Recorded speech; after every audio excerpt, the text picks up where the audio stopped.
एक बच्चा था जिसका नाम अली था। वो एक छोटे से गांव में रहता था। अली भी अपने माँ और भाई बहनों के साथ रहता था। वो बहुत मासूम और दिलकश बच्चा था। गांव में हर शय सादा और खुशहाली से भरपूर था। लोग एक दूसरे की मदद करते और एक दूसरे के साथ प्यार से रहते थे। अली भी अपने दोस्तों के साथ हर रोज मैदान में खेलता और खुशी से वक्त गुजारता था। एक दिन गांव में एक बड़ा मसला पैदा हो गया। पानी की कमी की वजह से लोगों को पेश आ रही मुश्किलात का सामना हुआ।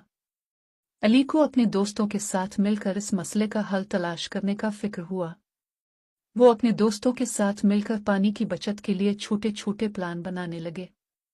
उन्होंने पौधों का बाग लगाने, बारिश का पानी इकट्ठे करने और आबादी को आगे बढ़ाने के लिए इक़दामात उठाए। उनकी मेहनत और जमाती कामयाबी की बदौलत